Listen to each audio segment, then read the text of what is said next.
When most people find out about 2b2t for the first time because of a big YouTuber, they often picture the server as this never-ending and ever-evolving war zone, full of insane battles, crazy ambushes, carefully planned raids, the list goes on. When in reality, apart from the odd encounter at a base grief, or that one 12-year-old spawn fag who'll dox your entire family bloodline if you kill him at spawn, 2b2t really doesn't have much of that stuff going on a day-to-day basis. And in fact, the majority of conflict between players and groups, which there is a lot of, doesn't even take place on the Minecraft server itself, rather external platforms such as Discord.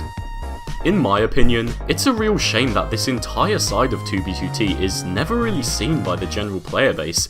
In fact, chances are if you're not a high-ranking member of a group or the leader of a group itself, then you tend not to know at all what happens behind closed doors. You only really see the result of what happens in the form of big projects, spawn events or bases. So much shit goes on 2b2t outside of the public eye that I think could be really cool to talk about and present to you all, as I'm probably the only 2b2t YouTuber that's actually in the position to do so. Along with my Norwegian friend Imems, I have been running a pretty active and successful 2b2t group since September of 2018, called the Backstreet Boys of 2b2t, so it's pretty safe to say that I've seen my fair share of block game autism over the past 2.5 years, having had conflicts with countless groups and players throughout that time. In this video, we're going to be taking a dive into the largely unseen and undocumented world of 2b2t groups and the people that lead them, what makes some groups prosper, and what makes most new groups completely fail, and of course, the different assortment of ways groups like to fuck with each other. So yeah, I think this video is going to be hella fun to make, and hopefully will be entertaining for you lot too. It's been a while since I last uploaded, so hopefully this will make up for it. Alright, let's go. For many players on 2b2t, the prospect of starting up and running your own epic block game faction can be an incredibly exciting thought, and it's no wonder why there always seem to be so many of these new groups being set up pretty much every week on the server. However, as fast as these new groups seem to come, they often fade into obscurity or just get outright deleted almost as quickly, with very few ever really being able to become anything more than just a meme group. So what's going wrong? Why is the current climate of groups on 2b2t so stagnant? Well, I think that the problem lies not just with the actions of aspiring group leaders, but the types of people who are trying to set up groups themselves. For the most part at least, it seems to be comprised of basically new fags and fit fags, and that's not me trying to say herder new players bad. It should be pretty obvious to assume that to run a 2b2t group for yourself, you actually have to have had some experience playing the bloody server, and had some decent experience with groups prior. For example, when I co-founded BSB in 2018, I had already been playing 2b2t and been in a group for about 4 months, which isn't actually that much, but look at Bucky Buck, leader of the Infinity Incursion. When he founded II, he had been playing 2b2t for well over a year, and had been in the 2b2t group BSB for well over 6 months. If you want to start a group primarily based on building, then you probably don't need to have had as much exposure to the 2b2t group climate as would someone trying to start a spawn project group, but come on, chances are if you're a new player and you go out there trying to create the next massive empire, you're just going to end up getting bumfucked by players that actually know more about the server than what you heard in 2FitMC videos. So yeah, I guess step 1, have some decent experience of the server. Now, that's the easy part. There are still many groups set up by established 2b2t players that, just like the new fags, seem to fail within weeks. So let's talk about some reasons why. One thing that I see a lot of groups do is trying to become too big way too quickly, and completely crashing down as a result of it. This mostly happens when the few founding members of the group start to get bored, and don't really seem too inclined to play the server. In an attempt to stimulate activity and group growth, the owner will start to invite loads of random people into the group, a good portion of which will most likely be people joining to either troll or just inside. And whilst a bigger group can usually take the hit of a couple insiders, a small group just starting out with only a handful of members will have their morale completely destroyed as a result of it. Which brings me to my next point about the very most important thing for pretty much any group, which is ultimately member morale. However many neck-bearded man-children try to tell you otherwise, 2b2t at the end of the day is just a game, and the people playing it, for the most part, play it because it's fun and it gives them enjoyment, and you, as a group leader, are partially responsible for providing them with that enjoyment. Otherwise, what's the point in being in your group in the first place? And this is where I see so many smaller groups go wrong, whether it's through creating a retardedly long set of annoying rules, forcing members to donate items to the group, or just the owner pinging at everyone whenever they go outside to eat a sandwich. They often counterintuitively create an environment which makes 2b2t less enjoyable for the members, and creates a pretty shitty pros and cons list for joining. If you look at the majority of big 2b2t groups, they rarely have many limitations for their members. Outside the basic don't leak private stuff and don't be a 12-year-old rule, members are usually free to do basically whatever they please on 2b2t, as long as it doesn't negatively affect the group. A key part of running a group is actually to be good friends with the members, and not just treat them like a pawn to do shit you're too lazy to do. People often have the misconception that the members of a 2b2t group need to work hard for the leader, so they can rise through the ranks and become a so-called big player. But for a group to succeed, the owner of the group has to put just as much work in to provide things to do and make sure everything runs smoothly. Otherwise, members just won't be motivated to play, simple as. So yeah, I think that's really all I have to say on the topic of new 2b2t groups. It's pretty funny how you can see the same mistakes being made time and time again by new and established players alike, and I hope that if you're watching right now and you have been thinking about setting a group up, that this may help you to not make the same mistakes as countless players before you, so that you won't end up being bullied off of the server. You're welcome. But I'm sure the vast majority of you watching right now are mainly just interested to learn about how 2b2t groups work, without ever really wanting to start one for yourself. It's honestly not something I would recommend if you ever want to feel the touch of a woman or have an IRL life ever again. So yeah, let's move on to the more exciting shit.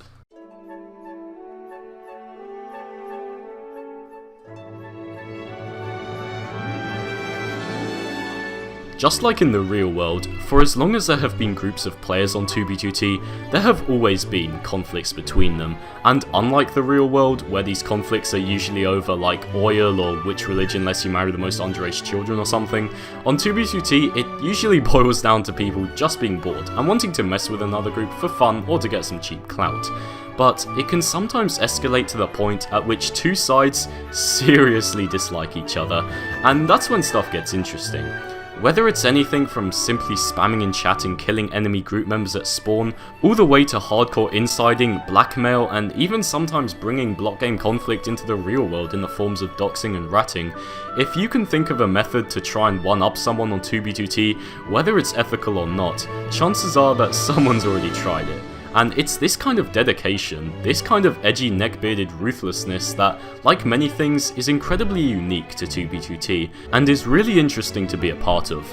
But anyway, I digress. Let's talk about how to destroy a group. Alright, let's set the scene. The year is 2021, and you own a new active group of 2b2t players that have just started to see some recognition from the 2b community. Everything is going well, you're building a nice base, you're doing some PvP at spawn, you're doing some griefing maybe, a little bit of trolling, until one day you see that another group leader has just called you gay and the N-word in 2b2t public chat. And of course, you're coping and seething. How dare he say such offensive things about you? You must get your revenge. Naturally, you must completely destroy his group or die trying. But how do you go about doing this? How does one group completely destroy another on a server as autistic as 2b2t? Well, let me tell you, there's never really that one satisfying moment where a group just collapses in on itself and dies. It's usually a long-winded process of slowly chipping away at the enjoyment of its members. Groups constantly go through cycles of being really active one month to being fairly inactive the next, and you just gotta nudge them in the right direction to stay inactive for a little bit longer. For example, if the group's trying to do a big spawn project or event, go mess with it and make it harder. Or if they're building a base, go grief it and then grief the next. But wait, I'm getting ahead of myself. To do all this, you actually have to have someone in the group, an insider as they're creatively named on 2b2t. So to do this, a group is usually presented with two options. The first, and on the off chance it works, the easiest option, is to just somehow convince a member of the group you're trying to incite to betray their own group and leak stuff directly to you. You may think that this sounds like a dumb idea and will rarely ever work, and you'd be mostly right. However, it is possible. You just need to go about it with great care. Try and research the group and its members, maybe get on an alt and talk to them a little. Groups can often have internal conflicts that can lead to some members losing interest, and if they're for whatever reason really pissed off, they may be willing to give you some information about the group to get back at them. However, this is only really feasible with smaller, newer groups. As I said earlier, a big part of what makes a 2b2t group successful is the members of said group actually being good friends with one another, so it's unlikely for people to betray their friends' trust over dumb small shit. So only really attempt this if you have a clear person to target, and you know for sure that there is a high chance of them giving to you what you want. Otherwise, if you hit up every single member in the group with some LARPy DM like, "Hello bro, I heard that your leader called your mother obese, please give me base chords," all that's gonna happen is that the members are gonna tell their leader that you've been DMing them, and not only are they now going to know that someone's trying to actively incite them, they're just gonna make fun of you for being dumb, which really isn't a good look. The second and more traditional method of inciting is to either get yourself, an alt, or a friend to apply for and hopefully get into the group and slowly work their way through the ranks until finally having collected enough information, and preferably base coordinates, to use against them. It seems though, as time has gone on, this method of inciting has gotten much harder, and therefore you don't see it happening nearly as much as you would have done a year or so ago. This is mainly because the way in which groups find and recruit new members has drastically shifted over the past couple of years. Traditionally, the way in which you would find new people to join your 2b2t group would go something along the lines of this. Firstly, you spam your Discord link in chat or on Withers or with death messages or even on the Reddit, advertising how cool and epic your team is, in the hopes that lots of interested new players who are looking for a group see it and join your Discord server. Then you have a bunch of new people in your server, you use a simple application form to filter out the complete retards, maybe a voice call interview too.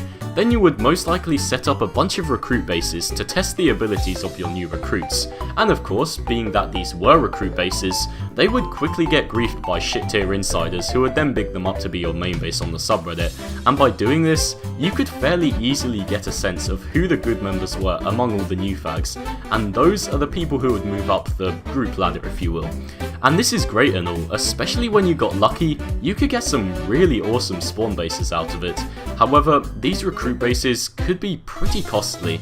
First for a reason I'm going to cover later on in the video, but also because of the cost of all the raw materials needed to do so.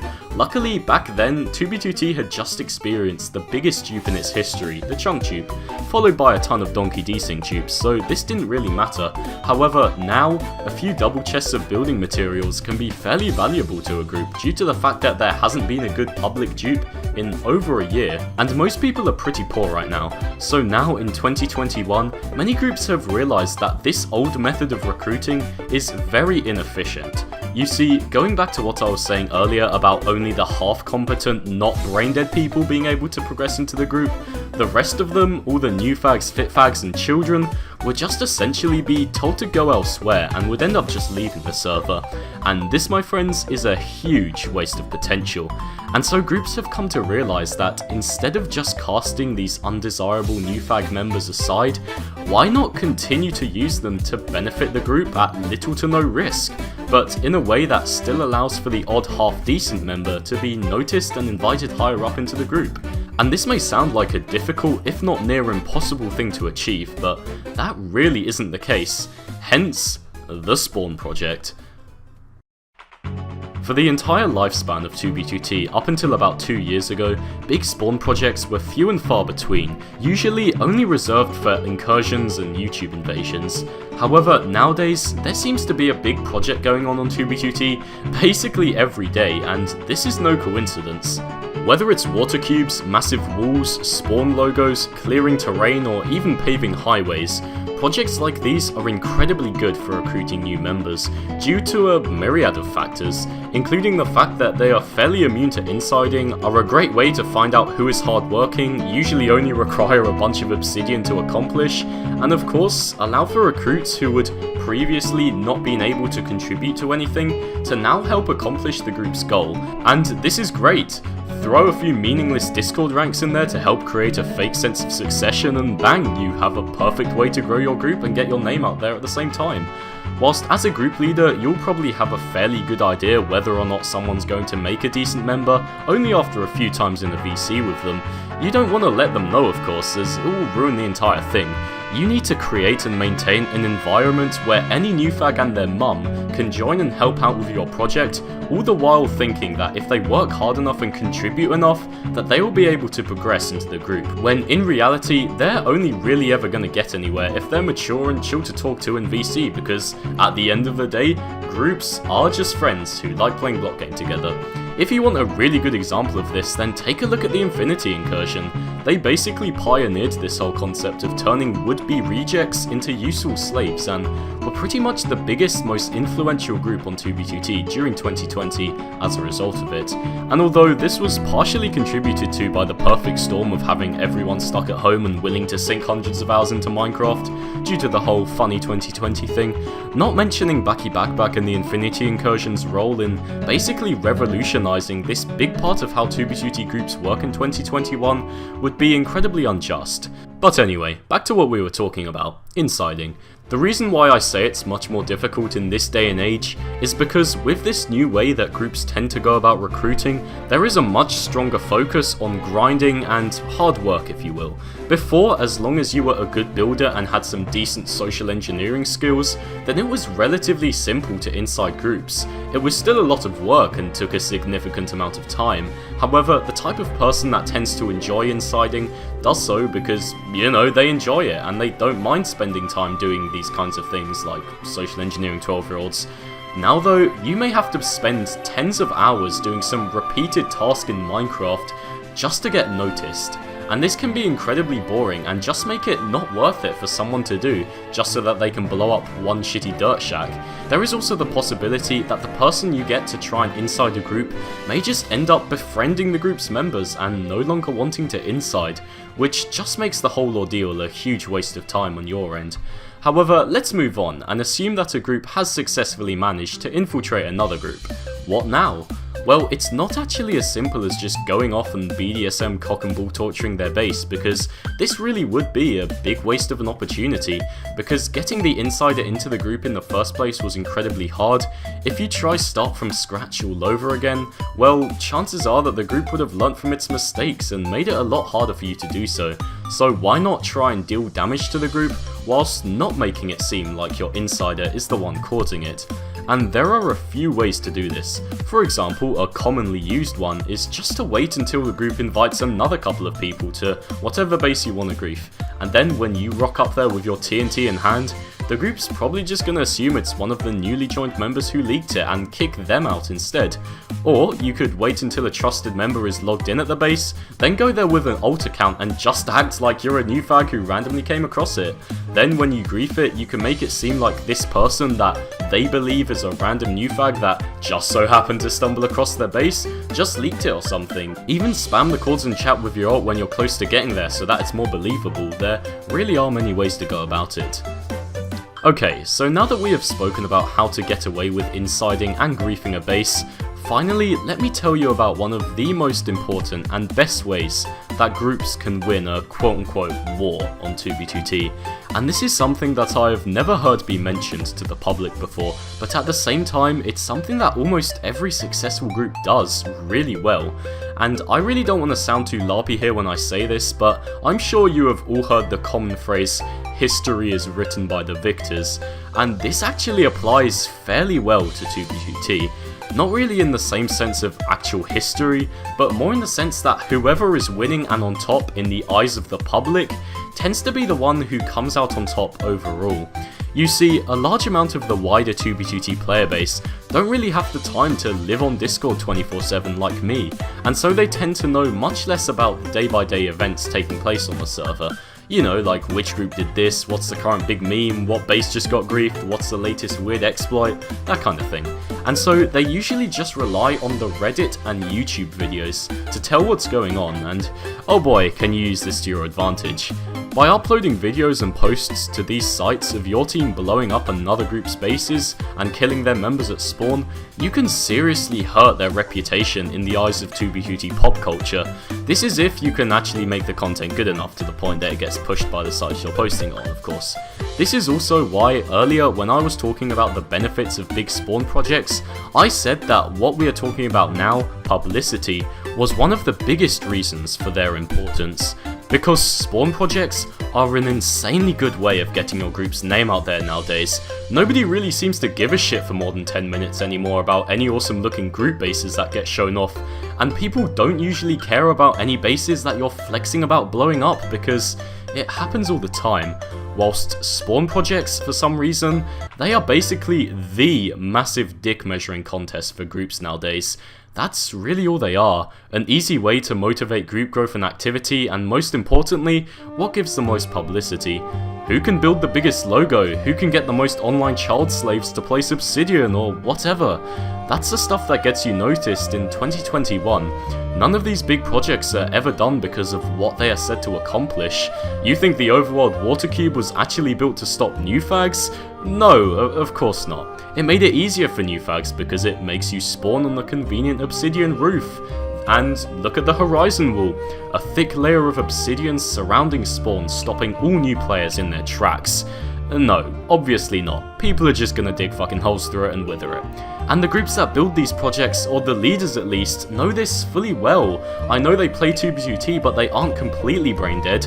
They know that these projects never actually really do much in the ways of stopping new fags, which is what many of them claim to be made to do, but that's not the point. They do them because it gets them known, it gets them respected, and if all things go to plan, they could get that juicy FitMC video that so many players long for. And all of this is made possible through the use of external platforms like Discord, Reddit, and YouTube. Over the past decade, just like most things on 2B2T, groups and group conflicts have evolved drastically.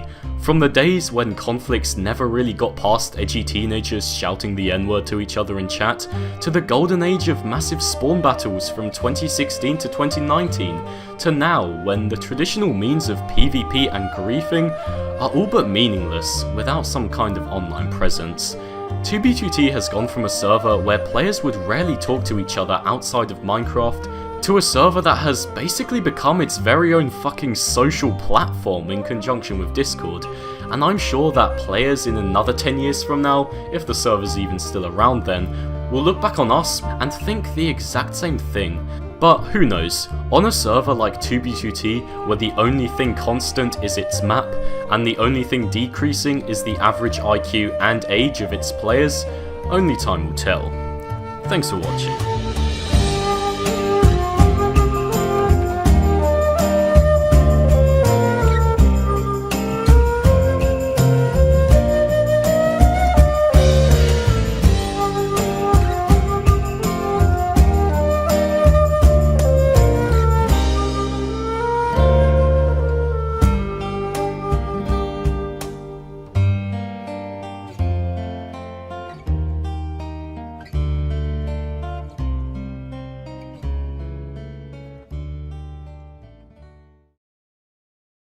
This is what I've been waiting for.